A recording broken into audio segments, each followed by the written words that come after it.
تو میرے بھائی اللہ نے کہا ہے کہ میں نے تمہیں پیدا کر کے چھوڑ نہیں دیا کہ تم جو مرضی کرتے رہو. وہ جو میں نے آیت پڑھی نا, اللہ نے فرمایا تمتعوا, مزے اڑا لو مزے, جو کرنا ہے کر لو.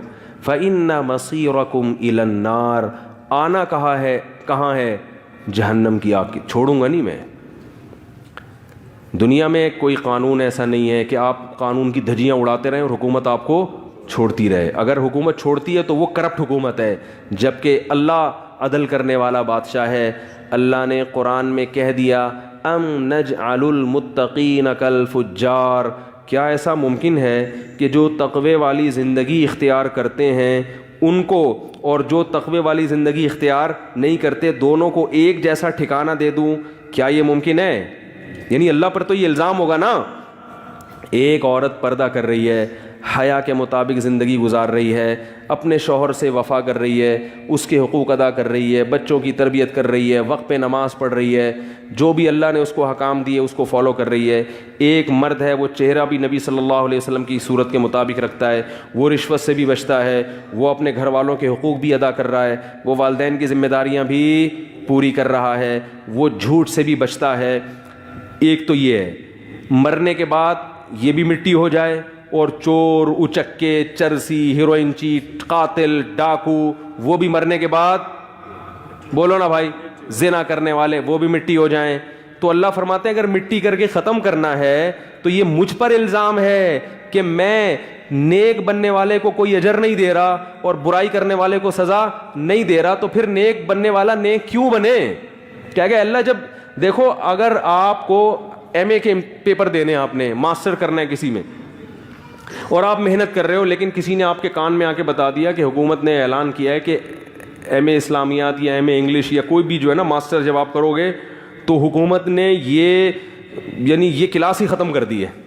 آپ محنت کرو مگر کوئی ایگزام نہیں ہے, اور رزلٹ یا ایگزام تو ہوگا مگر ایگزام میں پاس کون ہوگا فیل کون ہوگا یہ رزلٹ حکومت نے اناؤنس کرنا ہی نہیں, پرچے جلا دے گی گورنمنٹ. تو آپ تیاری کرو گے؟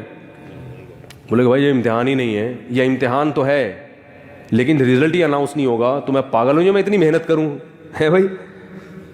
وہ نتیجہ جب نکلنا ہی نہیں ہے تو یاد رکھو, اگر کوئی نتیجہ نہیں ہے, آخرت نہیں ہے, ہم نے مرنے کے بعد زندہ ہو کے حساب و کتاب نہیں دینا, تو ہم کیوں پھر محنت کریں, ہم اچھے بن کے کیوں زندگی گزاریں؟ پھر تو ہر آدمی کو کیا ہونا چاہیے, جس کی لاٹھی اس کی بھینس, پھر تو مزے اڑاؤ. تبھی جو غیر مسلم کنٹریز ہیں نا وہ اپنی قوم کو سے برائیاں چھڑوانے کی کوشش کیسے کرتے ہیں پتہ ہے آپ کو؟ بے انتہا قانون مضبوط بنایا انہوں نے, بہت زیادہ ٹریننگ دی ہے انہوں نے, بہت زیادہ قوانین کو کیا کیا ہے, سخت کیا ہے, پھر بھی بڑی بڑی جرائم اور برائیاں وہ نہیں چھڑا سکے. کتنی ایک جرم اپنے آپ کو قتل کرنا کتنا بڑا جرم ہے, یہ جرم دنیا نہیں چھڑا سکتی. مسلمانوں میں خودکشی کا ریشو سب سے کم ہے, حالانکہ بے روزگاری سب سے, جہالت سب سے. ہمارے یہاں تو ایک آدھ گنے چنے سائنسدان ہیں, ان کے بیچاروں کے ساتھ بھی جو حشر ہوا ساری دنیا جانتی ہے, پھر بھی وہ خودکشی. جاپان کے کسی سائنسدان کے ساتھ یہ حال ہوتا فوراً کھمبے سے لٹکتا, کیا خیال ہے؟ فوراً کھمبے سے لٹکتا نا. جو ہم نے اپنے سائنسدانوں کے ساتھ جو مارکیٹ میں جو چل رہا ہے, کیا زیادہ میں ڈیٹیل میں جاؤں. تو نہ ایجوکیشن ہے, اسکولوں کا ماحول خراب, ہر آدمی ایک دوسرے کی جیبیں کاٹ رہا ہے, صفائی ستھرائی ہے ہی نہیں. آپ گاڑی میں جا رہے ہو, پان کھاؤ, جب وہ بھر جانا اٹھا کے کسی کے بھی منہ پہ پھینک دو, آپ جا کے تھوپڑا اٹھا کے پیک پھینک دو پینٹ پہ کسی کی, کوئی پوچھنے والا ہے؟ بسوں میں کئی بار ایسا ہوتا ہے, گٹکا کھاتے ہوئے لوگ پیکتے, کوئی آدمی تیار ہو کے آفس جا رہا ہے, اور اس کی, میرے بھائی کے ساتھ ایسا ہوا, میرے بڑے بھائی آفس جا رہے تھے, بڑے تیار ہو کے نا, ایک صاحب نے W11 سے پیک پھینکی, ٹھیک ہے, وہ پوری کپڑوں پہ آ کے خراب. وہ کہتے ہیں میں بھاگا پیچھے, بس میں چڑھ گیا, میں نے اس بندے کو جا کے پکڑا, اس نے کہا یار سوری, معذرت بھائی. اب کیا کر لیتے بھائی, وہ معذرت کر رہے ہوں گے, چلو. تو وہ کتنی بڑی حرکت ہے یہ. کوئی بھی کسی بھی وقت وضو خانوں میں دیکھ لو, ایک طرف صفائی نصف ایمان ہے, صفائی نصف ایمان ہے. وضو خانے میں جو کچھ ہو رہا ہے معذرت کے ساتھ میں ممبر بھی نہیں بیان کر سکتا, اتنے بڑے بڑے بڑے بلغم کے تھپیڑے اٹھا کے ہاں ہو کر کے پھینکتے ہیں. گھن آتی ہے انسان کو, الٹی آتی ہے, کیا کر رہا ہے بھائی. اور اگر یہ تھپیڑا تو نے یہاں چپکایا تو پانی سے بہانا بھی تو تمہاری ذمہ ہے, کس کو دکھا رہے ہو یہ تم. یہ دفعہ میں سفر میں تھا, تو سفر میں جو واش روم ہوتے ہیں نا, اللہ کی پناہ, تو مجھے کہیں واش روم جانا تھا اور بہت سخت ضرورت تھی. ساتھیوں کو میں نے بتایا بھائی بہت سخت ضرورت ہے, میں جا رہا ہوں. میں جیسے ہی واش روم کا دروازہ کھولا واپس انہوں نے کہا کیا؟ میں نے کہا بھائی مر جاؤں گا. کوئی بات, قبض سے انسان مر جائے یہ موت ہلکی ہے, صاف ستھرا تو جائے گا نا. میں نے کہا یار یہ تو نہیں ہو سکتا بھائی, یہ رپورٹ صحیح نہیں ہے. تو کیا گندگی گندگی گندگی. تو ہمیں تو ہر دوسرے آدمی کو خودکشی کرنی چاہیے پھر بھی, کیونکہ نیچرل لائف کے بہرحال ان کی نسبت قریب ہے. ویسے نیچرل لائف میں صفائی بھی آتی ہے پھر بھی ان کی نسبت کیا ہے؟ بیسک چیزیں ہماری ابھی تک کیا ہیں؟ نیچرل ہی ہیں, جو بیسک بڑی بڑی چیزیں. اس وجہ سے اللہ تعالیٰ نے ہم کو پھر بھی کس میں رکھا ہوا ہے؟ نسبتاً سکون میں رکھا ہوا ہے.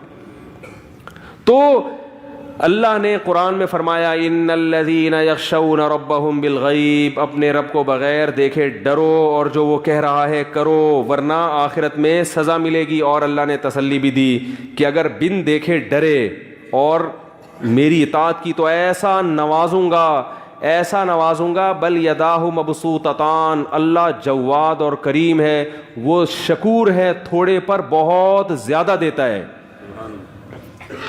تھوڑے پر بہت زیادہ. جن کی سمجھ میں یہ بات آ گئی نا, وہ آروں سے کٹ گئے. جن کو یقین ہو گیا وہ آروں سے کٹ گئے. خباب ابن ارت رضی اللہ تعالی عنہ کو آگ کے انگاروں پہ لٹایا جاتا تھا, تو ان کے کمر پہ نا کھڈے پڑ گئے تھے. ایک دفعہ رسول اللہ صلی اللہ علیہ وسلم کے پاس آئے, عرض کیا یا رسول اللہ الا تستنصروا لنا, آپ اللہ سے ہمارے لیے مدد کیوں نہیں طلب کرتے؟ ظاہر ہے بیچارے تھک گئے تکلیفوں میں, مدد طلب کریں کہ اللہ کی مدد آئے. آپ کہہ رہے ہیں کہ مدد آئے گی, اسلام کو غلبہ ہوگا اور یہ سب ظلم ختم ہوگا, تو کب آئے گی مدد؟ ہم تو تھک چکے ہیں. آپ صلی اللہ علیہ وسلم نے فرمایا کان ممن کان قبلکم, تم سے پہلی امتوں میں ایسا ہوتا تھا, یؤخذ الرجل, ایک شخص کو لایا جاتا بادشاہ کے دربار میں, فیصرف عن دینہ, اور اس کو مجبور کیا جاتا کہ وہ اپنے دین سے پھر جائے. فیؤتی بالمنشار, وہ دین سے نہیں پھرتا, تو آرا لایا جاتا. فیحفر لہ, اور اس کے لیے زمین میں گڑھا کھودا جاتا, اس گڑھے میں اس کو آدھا دفن کر کے مٹی بھر دی جاتی, اور پھر آرا اس کے سر پہ چلا دیا جاتا. ولا یصدہ ذلک عن دینی, یہ چیز اس کو اپنے دین سے نہیں روکتی تھی. کٹ جاتا, کوئی بات نہیں, جب اجر کس نے دینا ہے؟ اللہ نے دینا ہے, تو کٹ جاؤ, جتنی محنت ہوگی اجر. دیکھو جب زیادہ کمیشن کا شوق ہوتا ہے نا مزدور کو, وہ نائٹ بھی لگاتا ہے. آپ جب فیکٹری میں کام کرتے ہیں تو اوور ٹائم بھی لگاتے ہیں کہ نہیں لگاتے؟ آپ کو پتہ ہے اوور ٹائم کی تنخواہ کیا ہوگی؟ زیادہ. تو جس کو جنت کا اور اللہ کے وعدوں کا یقین ہوتا ہے